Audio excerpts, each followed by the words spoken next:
Hi all, അസ്സലാമലൈക്കും. Welcome back to Silnas kitchen. ഇന്നത്തെ recipe നേന്ത്രപ്പഴം കൊണ്ട് വെറൈറ്റി ആയിട്ടുള്ള ഒരു അടിപൊളി ഈവനിങ് സ്നാക്സിന്റെ റെസിപ്പിയാണ്. പഴം കൊണ്ട് നമുക്ക് ഈ ഒരു രീതിയിലും തയ്യാറാക്കി എടുക്കാം. എന്തായാലും ഒന്ന് ട്രൈ ചെയ്ത് നോക്കണം, എല്ലാവർക്കും ഇഷ്ടാവും. അതുകൊണ്ട് തന്നെ വീഡിയോ സ്കിപ്പ് ചെയ്യാതെ മുഴുവനായിട്ടൊന്ന് കണ്ടു നോക്കണേ.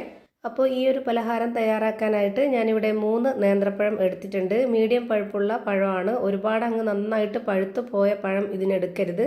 അതുപോലെ നേന്ത്രപ്പഴത്തിൽ തന്നെ ഇങ്ങനെ ചെയ്തെടുക്കാൻ വേണ്ടി നോക്കുക, അതാണ് ഏറ്റവും കൂടുതൽ ടേസ്റ്റ്. ഞാനിവിടെ അത്യാവശ്യം വലിപ്പത്തിലുള്ള 3 നേന്ത്രപ്പഴമാണ് എടുത്തിട്ടുള്ളത്. ഇതിന്റെ തൊലിയൊക്കെ കളഞ്ഞതിന് ശേഷം ഇതൊന്ന് കട്ട് ചെയ്തെടുക്കുന്നുണ്ട്. ഈ ഒരു കണക്കനുസരിച്ചാണ് ബാക്കിയുള്ള എല്ലാ ഇൻഗ്രീഡിയൻസിന്റെ അളവും എടുക്കുന്നത്.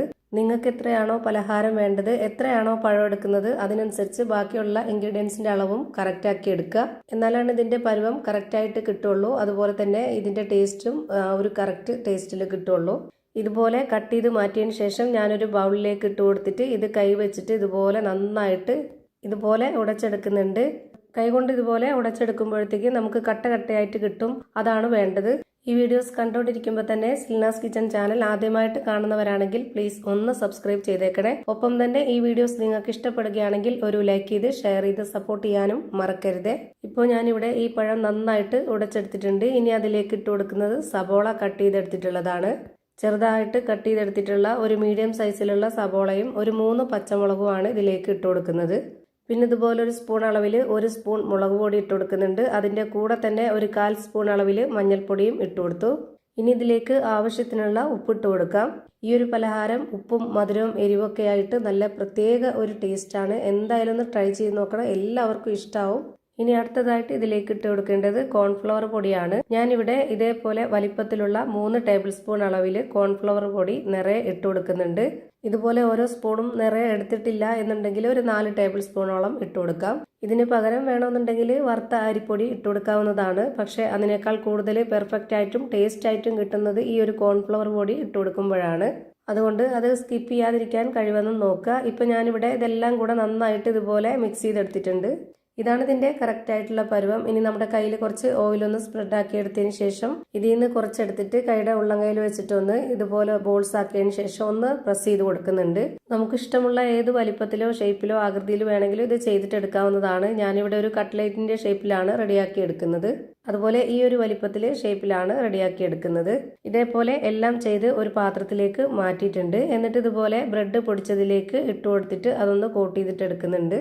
അപ്പോൾ നമുക്ക് നല്ല കറക്റ്റ് ഒരു ഷേപ്പിൽ കിട്ടുകയും ചെയ്യും. അതുപോലെ കാണാനും കഴിക്കാനും നല്ലൊരു ഭംഗിയും പ്രത്യേക ഒരു ടേസ്റ്റും ഒക്കെ ആയിരിക്കും. ഞാനിതിലിപ്പോൾ തിരിച്ചും മറിച്ചൊക്കെ ഇട്ട് കൊടുത്തിട്ട് നന്നായിട്ടൊന്ന് കോട്ട് ചെയ്തിട്ട് എടുക്കുന്നുണ്ട്.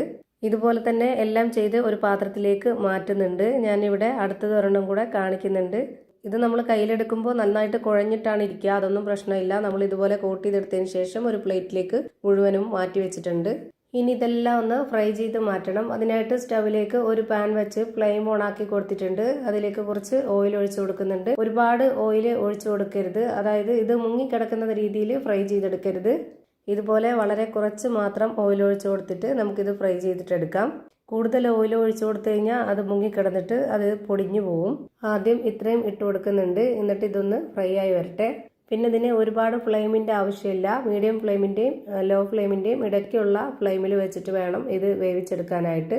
എങ്കിലേ എല്ലാം ഒരുപോലെ ഫ്രൈ ആയി കിട്ടുള്ളൂ. അല്ലാന്നുണ്ടെങ്കിൽ പുറമെ പെട്ടെന്ന് കരിഞ്ഞു പോവുകയും അകം വേവാതിരിക്കുകയും ചെയ്യും.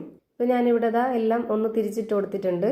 ഈ ഒരു വേവ് പോരാ, കുറച്ചുകൂടെ ഒന്ന് മൊരിഞ്ഞ് കിട്ടണം. അപ്പോൾ അതിനായിട്ട് കുറച്ച് സമയം ഒന്ന് വെയിറ്റ് ചെയ്തിട്ട് വീണ്ടും ഒന്ന് തിരിച്ചിട്ട് കൊടുക്കുക. ഇപ്പോൾ ഈ കാണുന്ന മുകൾ ഭാഗം വെന്ത് കിട്ടിയ പോലെ തന്നെ താഴത്തെ ഭാഗവും കൂടി വെന്ത് കിട്ടണം. എങ്കിലാണ് പുറം ഭാഗം നല്ല ക്രിസ്പിയും അകം നല്ല സോഫ്റ്റ് ആയിട്ടിരിക്കുന്ന ഒരു അടിപൊളി പലഹാരം നമുക്ക് റെഡിയായി കിട്ടുന്നത്. ഇപ്പം ഞാനിവിടെ എല്ലാം എണ്ണയിൽ നിന്ന് കോരി ഒരു പാത്രത്തിലേക്ക് മാറ്റുന്നുണ്ട്. അപ്പോൾ ഇതാ നേന്ത്രപ്പഴം കൊണ്ടുള്ള നല്ല ടേസ്റ്റി ആയിട്ടുള്ള വെറൈറ്റി ആയിട്ടുള്ള ഒരു അടിപൊളി ഈവനിങ് സ്നാക്സ് റെഡിയായി കിട്ടി. ഇതിൻ്റെ അകം എങ്ങനെയാണ് ഇരിക്കുന്നതെന്ന് അറിയാനായിട്ട് ഞാനൊന്ന് കട്ട് ചെയ്ത് കാണിക്കുന്നുണ്ട്. അപ്പോൾ ഇത്രയേ ഉള്ളൂ ഇന്നത്തെ വീഡിയോ ഇഷ്ടമായാൽ ലൈക്ക് ചെയ്യാനും കമൻറ്റ് ചെയ്യാനും ഷെയർ ചെയ്യാനും മറക്കരുത്. അതുപോലെ തന്നെ ഞാനിടുന്ന പുതിയ വീഡിയോസ് നോട്ടിഫിക്കേഷനായിട്ട് കിട്ടുന്നതിന് വേണ്ടി സബ്സ്ക്രൈബ് ചെയ്ത് ബെല്ലൈക്കൺ അമർത്തി അതിൽ ഓൾ എന്ന ഓപ്ഷൻ എനേബിൾ ചെയ്ത് കൊടുക്കാനും മറക്കരുത്. പുതിയൊരു വീഡിയോയുമായി വീണ്ടും വരും. Thank you for watching.